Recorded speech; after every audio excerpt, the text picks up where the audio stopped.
एक और खबर है, हाथरस कोर्ट ने राहुल गांधी को नोटिस जारी किया है। बुलगड़ी कांड पर टिप्पणी का ये पूरा मामला है। 7 फरवरी को इसकी अगली सुनवाई होगी।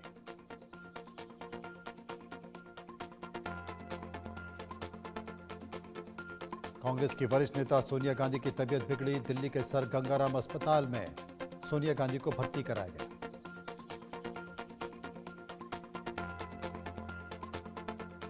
उत्तर प्रदेश में योगी कैबिनेट की अहम बैठक हुई। 13 प्रस्तावों पर मुहर लगी है। परिवार को अचल संपत्ति देने में सिर्फ 5,000 लगेगा।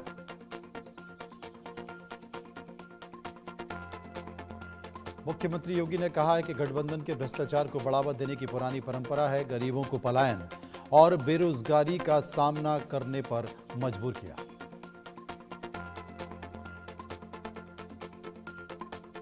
केंद्रीय मंत्री पीयूष गोयल ने कहा है कि एंटी हिंदू सोच और दबाव की राजनीति कर रहा है इंडिया गठबंधन।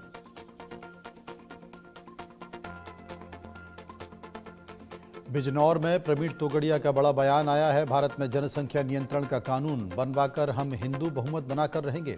मुसलमानों की संख्या बढ़ने नहीं दी जाएगी।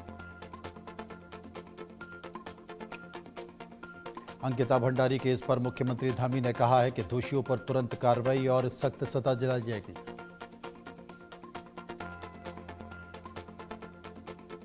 दिल्ली विधानसभा परिसर में हड़कंप मचा। बीजेपी नेता मनजिंदर सिंह सिरसा के पास पहुंचा संदिग्ध शख्स।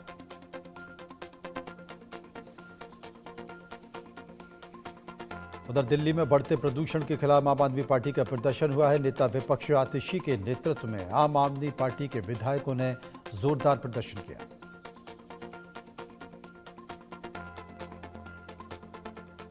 दिल्ली विधानसभा के शीतकालीन सत्र के दौरान बीजेपी का प्रदर्शन हुआ। आम आदमी पार्टी के राष्ट्रीय संयोजक अरविंद केजरीवाल के खिलाफ बीजेपी ने विरोध प्रदर्शन किया। जेएनयू के कैंपस में प्रधानमंत्री मोदी के खिलाफ विवादित नारे लगे हैं। उमर और शहजील के समर्थन में यह नारेबाजी हुई।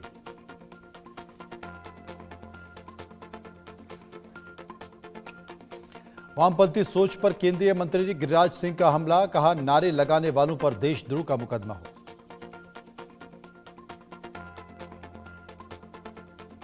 जेएनयू कैंपस में पीएम मोदी के खिलाफ विवादित नारे लगे हैं। कपिल मिश्रा ने कहा कि जिन लोगों ने दिल्ली के खिलाफ साजिश रची, उनके खिलाफ सुप्रीम कोर्ट का फैसला आ गया।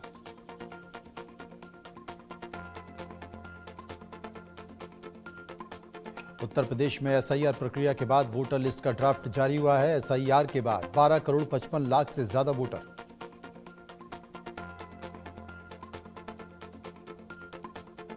विधानसभा चुनाव लड़ सकते हैं बीजेपी के फायर ब्रांड नेता विनय कटियार। कार्यकर्ताओं के साथ अपने आवास पर किया बैठक। घंटों बंद कमरे में चली चर्चा।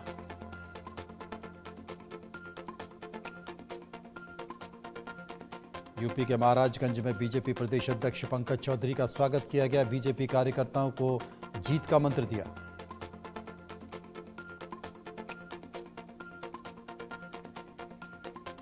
बीएसएससी के चेयरमैन पूर्व आईपीएस अधिकारी आलोक राज ने इस्तीफा दिया। 1 जनवरी को हुई थी नियुक्ति।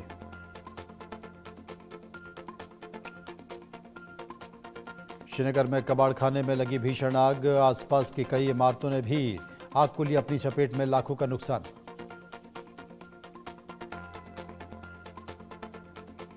छत्तीसगढ़ में पुलिस को नक्सलियों के खिलाफ मिली बड़ी कामयाबी, बड़ी सफलता। 11 क्लेमोर माइन का डंप बरामद।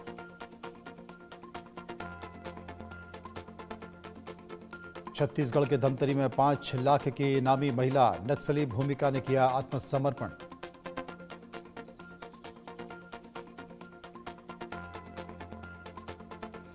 छत्तीसगढ़ के गरियाबंद में पुलिस की नक्सलियों से मुठभेड़। सामान छोड़कर भागे नक्सली।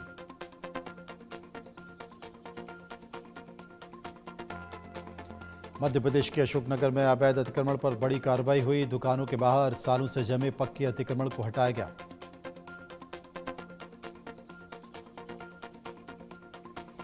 संभल में अवैध निर्माण पर बुलडोजर एक्शन जारी। प्रशासन ने राय बुजुर्ग गांव में एक अवैध निर्माण को गिराया।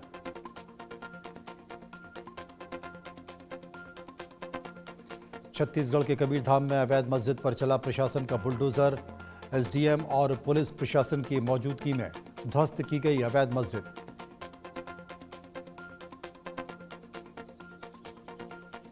मुंबई के मीरा रोड इलाके में 200 करोड़ की अंतर्राष्ट्रीय ठगी का पर्दाफाश। 7 आरोपियों को गिरफ्तार किया गया।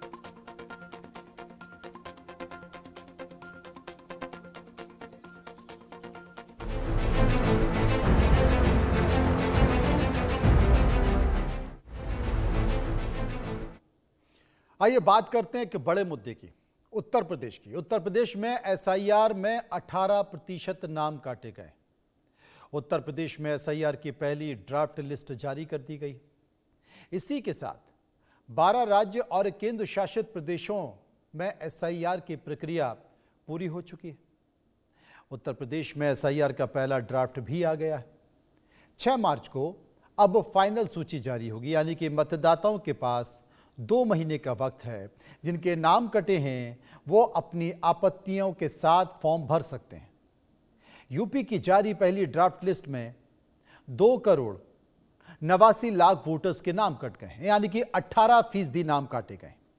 इनमें 46,23,000 मृत लोगों के नाम हैं और 25,47,000 डुप्लीकेट वोटर हैं, जबकि 2,17,00,000 वोटर यूपी की वजह किसी दूसरे शहर या राज्य में चले गए। 2,89,00,000 माइनस करने के बाद अब उत्तर प्रदेश में 12,55,00,000 वोटर्स बचे हैं। इसमें पहले प्रदेश में 15,44,00,000 वोटर्स थे, यानी कि आप देखिए तो हर 5वां वोटर मतदाता सूची से अब बाहर हो गया है। चुनाव आयोग ने एसआईआर की प्रक्रिया सबसे पहले बिहार में शुरू की। तब विपक्ष ने बड़ा शोर मचाया। राहुल गांधी ने प्रेस कॉन्फ्रेंस की, कई सारी दलीलें दी, चुनाव आयोग पर फर्जीवाड़े का आरोप लगाया, लेकिन बिहार में चुनाव साफ सुथरे तरीके से निपट गया। किसी ने बवाल नहीं मचाया। उसके बाद चुनाव आयोग ने 12 राज्य और केंद्र शासित प्रदेशों में एसआईआर की प्रक्रिया शुरू की है। उत्तर प्रदेश से पहले 11 राज्य और केंद्र शासित में हुई एसआईआर में 3,69,00,000 वोटर्स के नाम काटे गए।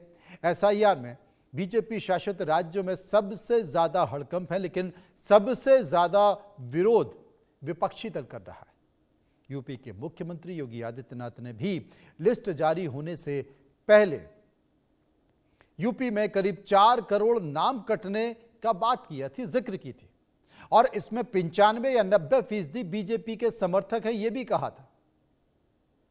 लेकिन बवाल कहां हो रहा है? विपक्षी पार्टियों में। चर्चा करेंगे, समझने की कोशिश करेंगे। शरद त्रिवेदी बीजेपी के प्रवक्ता मेरे साथ मौजूद हैं। प्रोफेसर धर्मेंद्र यादव समाजवादी पार्टी के प्रवक्ता मेरे साथ मौजूद हैं। अजय वर्मा कांग्रेस के प्रवक्ता मेरे साथ मौजूद है। सबसे पहले अजय वर्मा के साथ पास चलते हैं। वर्मा साहब, 2,89,00,000 उत्तर प्रदेश के वोटर हैं और 4 करोड़ वोटर कटने की बात खुद मुख्यमंत्री योगी आदित्यनाथ ने कही थी और कहा था इसमें सबसे ज्यादा बीजेपी के समर्थक हैं, और बवाल हो रहा है विपक्षी पार्टियों में, कांग्रेस में और सपा में। मनोज जी, मेरा नमस्कार। और सबसे पहले नववर्ष की आपको बहुत बहुत हार्दिक शुभकामनाएं आपके चैनल को। और आपको चूंकि नववर्ष में पहले दिन आपसे जो है मीटिंग डिबेट हो रही है और चैनलों पे तो मैं लगातार था आपके साथ पहली बार हूं, तो हार्दिक शुभकामनाएं आपको और आपके परिवार। आपको भी सभी। दूसरी बात देखिए, योगी साहब ने पहले ही कह दिया था कि 4 से 5 करोड़ के करीब वोट कटे। ये एसआईआर तो बहाना है। बेसिकली उत्तर प्रदेश के गरीब को, दलित को, पीडीए के लोगों को और उन लोगों को निशाना बनाना है जिन लोगों को आप सोच नहीं सकते हैं। मैं ये बात इसलिए कह रहा हूं, आप ये देखिए कि जो 2024 का लोकसभा का चुनाव हुआ तो गोरखपुर में 6,45,625 यानी 17.61% वोट कटे हैं नई जो एसआईआर हुई है। ठीक है, महाराजगंज में 15.11 3 लाख से ज्यादा वोट कटे हैं। मैं गोरखपुर, वाराणसी और 3 महत्वपूर्ण जगह की बताऊंगा, क्योंकि एक जगह मुख्यमंत्री है और एक जगह प्रधानमंत्री है, एक जगह विश्व गुरु है और एक जगह देश के गुरु हैं। वाराणसी में 5,73,203 यानी 18.18% वोट कटे। और तीसरा मैं बताऊंगा जहां से श्री राम जीते, इनके मेरठ में 6,65,635 यानी 24.65।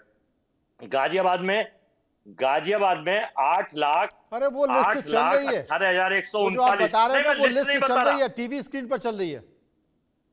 सर, मैं केवल इतना बता रहा हूं कुछ महत्वपूर्ण जगह की, बाकी लिस्ट नहीं बता रहा। ऐसा तो 75 पे डिबेट खत्म हो जाएगी। जी। हमारा मकसद ये है, देश के लोग, करोड़ों लोग, इनके भक्त, अंधभक्त, इनके आईटी सेल, इनके सहयोगी, इनके समर्थक और इनके 8 इंजन को तो छोड़ दीजिए। सब लोगों की ये मांग है कि जब इतने इतने नाम कटे हैं तो ये सारे चुनाव, चाहे बनारस का हो, गोरखपुर का हो, देश की सरकार के जहां जहां एमपी जीते हैं, वो कैंसिल होने चाहिए, अच्छा। वो रद्द होना चाहिए, क्योंकि वो चुनाव असंवैधानिक है और सरकार को दोबारे से जनता के बीच जाना चाहिए। ना कर ना डर। अगर रामराज आ गया है और लोग चैन की नींद सो रहे हैं, ताला खोल के सो रहे हैं, लोगों की प्रति व्यक्ति आय लाखों रुपए हो गई है, कर्जा खत्म हो गया है और दूध की नदियां देश में बह रही हैं, ये आप सुनना चाहते हैं, मैं कहना चाहता हूं, तो भाई ना कर ना डर। तो फिर आप मतपत्र से चुनाव करा लीजिए 2027 का। शरद जब त्रिवेदी आपने जवाब काम दे करा देंगे। है तो आपने, मैं फाइनल कर दूं सर, फिर उसके बाद इनसे ले लीजिए अच्छा, फाइनल कि भी करेंगे, ठीक मतपत्र है। से आप चुनाव करा, आप मतपत्र से चुनाव करा लीजिए, दूध का दूध, पानी का पानी हो जाएगा और फिर पता चल जाएगा कि हाँ, देखें जरा किसमें कितना है दम। सरकारी गुंडई, सरकारी तंत्र, सरकारी शरद त्रिवेदी जी जवाब दे बूथ दीजिए, कैप्चरिंग अजय और वर्मा जी का ईवीएम द्वारा जीतने से चुनाव, जनता के और लोकतंत्र को कलंकित जवाब ले करने लेते का हैं। काम शरद देश के और त्रिवेदी जी। प्रदेश की सरकार ने करा। मनोज जी देखिए, सबसे पहले तो ये कि ईवीएम मशीन 82 में टेस्ट केस इन्होंने करवाया था, 79 में उसके कानून इन्होंने बनवाए थे, संशोधन इन्होंने किया था, 92 में उसके कानून बने थे। वे जब इन्होंने कहा कि साहब ईवीएम मशीन में गड़बड़ी की जा रही, तो वीवीपैट जो पर्ची का सिस्टम डेवलप किया गया 2019 में, उसके बाद भी इनको चैन नहीं मिला, तो इन्होंने कहा साहब ईवीएम मशीन खराब है। तो चुनाव आयोग ने इनको बुलाया कि साहब अभी आइए ईवीएम मशीन हैक करके दिखाइए। जब वहां भी फेल हो गए तो इन्होंने बिहार के चुनाव में कहा कि साहब जो है चुनाव आयोग जो है वोट चोरी कर रहा है। ये उसके खिलाफ सुप्रीम कोर्ट गए, सुप्रीम कोर्ट ने इनको बता दिया है कि कोई भी अनियमितता नहीं बरती गई है, मेरे पास जजमेंट है। मैं अभी पिछले डिबेट में मैं वर्मा जी को सुना चुका हूं ठीक कि है। उसमें कहा गया है कोई अनियमितता बरती नहीं गई और किसी पार्टी ने कोई गैर सहमति जाहिर नहीं करी है, किसी तरह की कोई समस्या नहीं थी। जो ईवीएम मशीन और चुनाव की प्रक्रिया एसआईआर की बिल्कुल न्याय संगत थी, कानून संगत थी, कोई दिक्कत नहीं थी। उसके बाद ये सुप्रीम कोर्ट से जब हार गए तो ये चुनाव भी हार गए। उसके बाद इन्होंने फिर शुरू किया कि साहब देखिए फिर गड़बड़ किया जा रहा जी। है, ईवीएम जो ये एसआईआर में गड़बड़ी की जा रही है। अगर ऐसी कोई गड़बड़ी है, मैं पूरी तरह इनके साथ हूं, इनके पास बेहतरीन वकील हैं, आधे से ज्यादा वकील तो पार्टी छोड़ गए हैं, लेकिन फिर भी अभी कई वकील हैं जो इनके साथ हैं। चिदम्बरम साहब इनके साथ हैं अभी फिलहाल। तो उनसे कह दें, करोड़ों रुपए वो फीस लेते हैं, वो जाके इस पे स्टे करा लें। रात के 3 बजे महान समाज सेवी अफजल गुरु के लिए जब सुप्रीम कोर्ट को उठाया जा सकता है, तो ये तो बहुत बड़ा मुद्दा है, इसमें भी उठाया जा सकता है, तो क्या तकलीफ है। लेकिन उसके बाद भी इनके पास एक विकल्प और भी है कि आप चुनाव का बहिष्कार करें, जो इन्होंने कहा था हम बिहार में करेंगे, वो भी इन्होंने नहीं किया। वो भी उन्होंने अब नहीं ये किया। फिर कहानी वहीं आ गई, क्योंकि जब हार निश्चित दिख रही है तो हमको एक न एक स्तर पे लाके हमें पेशबंदी करनी, हमको जनता के सामने जब हार के जाएंगे तो हम क्या बताएंगे कि हमने क्या किया था। तो ये बता देंगे साहब आंगन ही टेढ़ा था, हमको आंगन टेढ़े आंगन चलिए, में आंगन बिठाएं। की बात हो गई, आंगन